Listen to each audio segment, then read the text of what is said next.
Okay, we're rolling.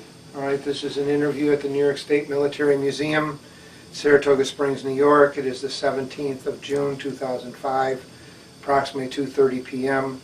Interviewers are Wayne Clark and Mike Russert. Could you give me your full name, date of birth, and place of birth, please? John Archer Howgate, Howgate, date of birth 12/30/17, born in Gloversville, New York. Okay. What was your educational background prior to entering service? I was graduate college at Union College, graduate 1940. Okay. Do you remember where you were and how you heard any reaction to Pearl Harbor? I was listening to a pro football game on the radio. Never forgotten that because the announcer broke in and said, very matter-of-factly, he said, oh, by the way, the Japanese have bombed Pearl Harbor. Then he realized how important, then he practically yelled the second time, they bombed Pearl Harbor. Did you at the time know where Pearl Harbor was? Yeah, I knew where it was. You did? Okay, a lot of people didn't. I mean, I thought probably graduating from college you would. Do you remember your reaction at all to this? Shock, I guess. Mm-hmm. Okay. Did you enlist or were you drafted? No, I was drafted. I had a job at American Local Welcome. I was department head. And so I received deferments, a couple of deferments. I became ashamed of myself and told my boss I don't want any more deferments. And so you were basically in a defense-related industry? Yeah, American Locomotive, building tanks and gun garages. Okay. Why did you make that decision? Became ashamed of myself. Okay. All right, so you were enlisted, you were drafted into the Army. Right. Where did you go for your basic training? Camp Landing, Florida. All right. Now, as a college graduate, did you get any offers to go into a officer candidate school or anything? No, I think I was a little too late. All right. What was your basic like, and how long were you? Basic was 13 weeks, and it was just basics. You did a lot of hiking, a lot of rifle practice. That was basically it. Mostly conditioning and handling your weapon. Did you receive any specialized training at all? No, the rifleman. Okay. Where did you go after your basic in Florida? We went to, after the furlough was up, went to Fort Meade in Maryland. Forgotten how long we were there. Doesn't matter. Then we all went up over, I went over on the Queen Mary. They tell me there were 16,000 men on there. Now, were you assigned to a unit before you went over, or did you go? You went as a replacement? Replacement depot. Okay. So Queen Mary probably a single ship then. Single ship, no convoy, no. Usually because of the speed they didn't Right. do that. Where did you land? We landed in Scotland, a place called Greenock, Grenoch, Greenock, Scotland. And we got on the train there and went down to Liverpool. And there we were issued our weapons and zeroed them in. And from Liverpool we went across the channel, landed on the beach at Normandy, as a matter of fact. I think it was Omaha we landed. And then we were assigned to replacement depots. Now, approximately what was the date when you landed in Europe, on the continent? Let's see. Probably around the 1st of June, maybe about the 20th of June. So by the time you got to Normandy, it was D plus? 14 or so. Yeah, D plus 14. Okay. Okay, what were the beaches like when you landed there? They were clean. They had done a marvelous job in cleaning them up. The engineers have done a great job. Okay, so when you arrived at the beach as a replacement, where did they place you and how did they do that? We got on trucks and went to a replacement depot. How far inland was that? Not very far, maybe. We didn't drive very far as I recall, maybe 5 or 6 miles. All right, what unit were you placed in? Placed with the 83rd Infantry Division. Okay. They were in Ohio, the National Guard outfit. They suffered a lot of heavy losses? An awful lot of losses. They, as I understand it, they had gone in shortly after D-Day and took tremendous losses. Mm-hmm. Yeah. How were you received as a replacement? Oh, fine. You were welcome? Welcome, yeah. Were they on the front lines when you joined them, or were Oh, they? yeah, they were. Oh, yes, they were engaged. They were in action. Yeah. Mhm. Now, did anyone help break you in, or did you just kind of on-the-job training? Just on the job training. Okay. Now, you were a rifleman. You carried the M1. The M1. Okay.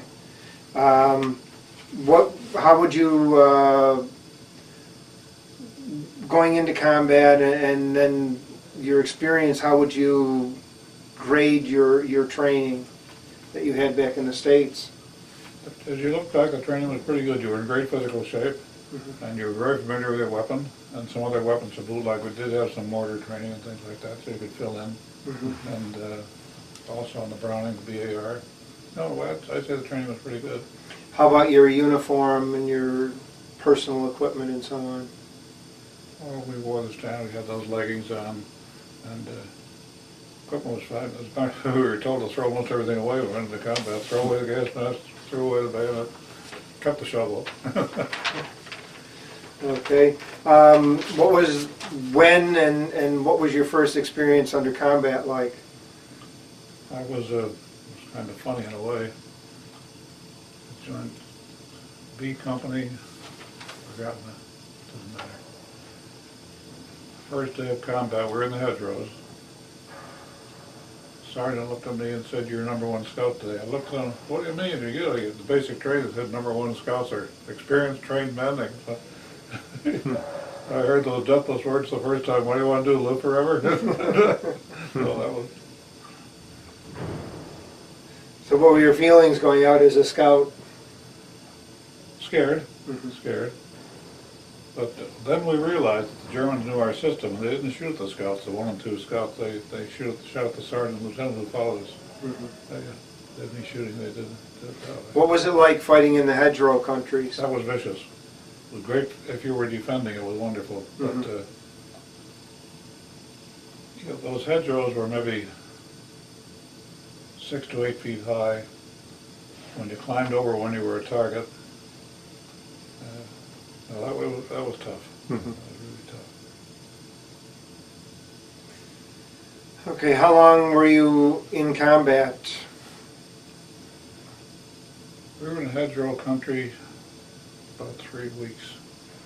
And probably some others have told you about that huge aerial bombardment. Because the Army felt that things were moving too slow in the hedgerows. It took too long to take a hedgerow. And everything that could fly, they got into the air. I remember that they woke us up one morning, about 4 in the morning, told us to move back a mile or so and dig in, be very quiet. And when daylight broke, you could see some fighter planes dropping smoke bombs. I've never seen anything like it in my life. These hundreds of planes came over, just wave after wave, and began dropping bombs. They would drop them right over our heads. Then, of course, the momentum would carry them through the night. And that was really something to see. And after a while, you couldn't hear, you couldn't see. The air was so filled with dust. Really fantastic. And that broke the back. After that, we went into the attack. And we ended up somewhere in the Loire Valley, France, and we had about 2 weeks off. Now, what regiment were you with? You know, I don't know. I forgot the regiment number. What did you do during your R&R? Nothing much. Absolutely nothing. We did some hiking, sightseeing, I guess. Part of France, looked around. Was that area fairly secure by then? That was secure. When you were in combat, the platoon you were with, company you were with, did they suffer heavy casualties while you were there? Yes, we suffered casualties. Yeah. How did you like the M1 as a weapon? Wonderful. Very dependable weapon. Never jammed. A little heavy, but marvelous weapon, really. Very accurate.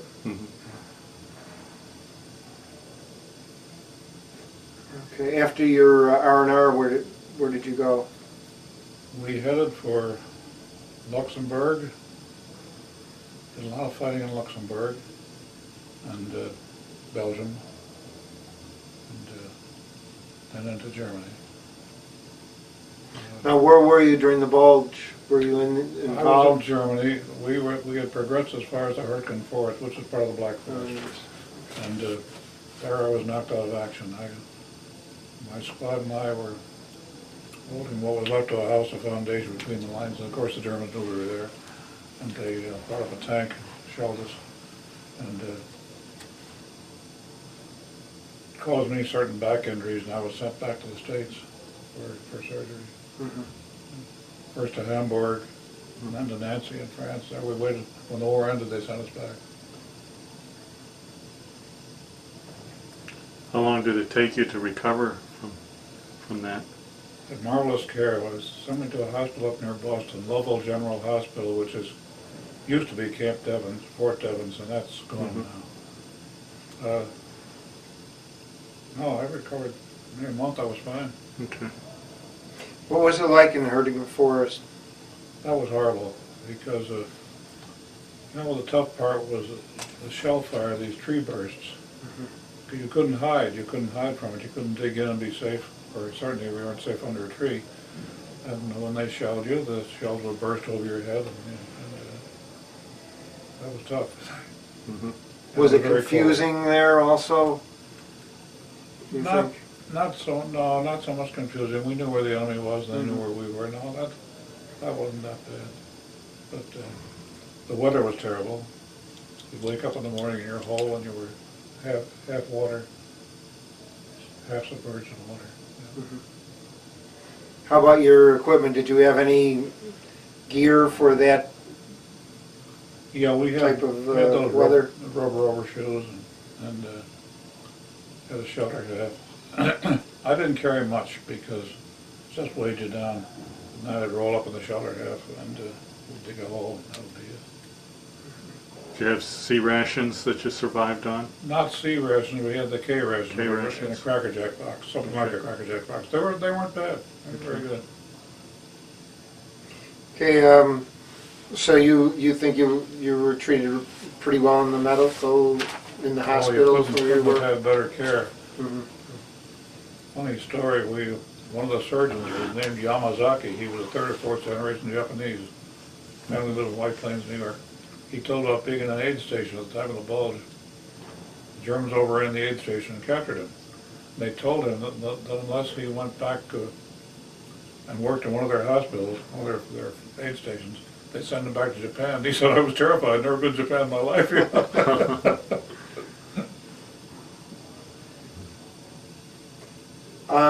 Do you think you said in this form that you thought the greatest impression was just the constant exposure and the daily combat, than the sudden death around you? How could you go into a little more detail about that, or?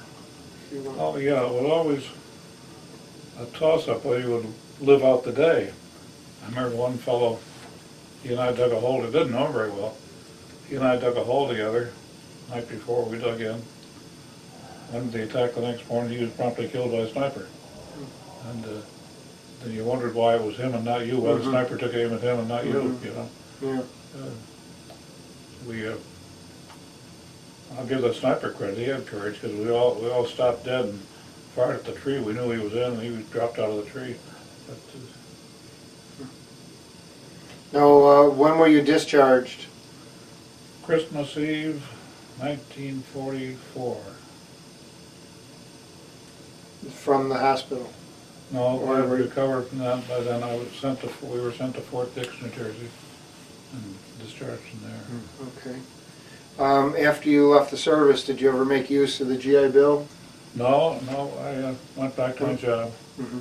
I had really worked, before going to American Locomotive, I had worked for Commercial Credit Corporation, which at that time was a finance company. And I went back to American Locomotive till the Commercial Credit called me back and I rejoined them. Did you ever use the 5220 Club? No, didn't have to, luckily. We went right to work, okay. Did you join any veterans organizations? Yes, and I belong to two of them now, though I don't, in Luxemburg, the meetings, I belong to both the AFL and I made the Veteran Foreign Awards, the American Legion. Okay. Subscribed to their magazine and everything. All right. Did you ever stay in contact with anyone that's you served with?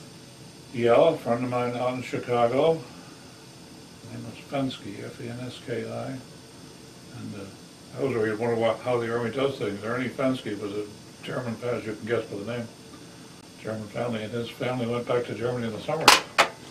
And here, Okay. and his family ran a little newspaper. He was a college graduate, and you wonder how the Army does things. He should have been in intelligence or something. He spoke German like a native. There he was in the infantry. Have you been to any reunions at all?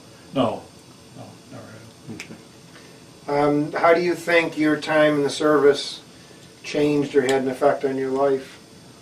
Oh, it's something you never forget. Used to have nightmares when I first got out, and that was a funny thing. It was nothing I had ever really experienced. My nightmare was that I had a machine gun, and I was out of ammunition. The enemy was attacking. I kept yelling for more ammunition, and nobody brought me any. My wife would wake me up night after night. But finally, I wore off. I stopped having them. But you do have. It stayed with me. I always think about it. We'll drive past a field, and I'll say, "Gee, that'd be a good place for a machine gun and things like that." But no, you never forget. Okay. All right. Well, thank you very much. Thank you.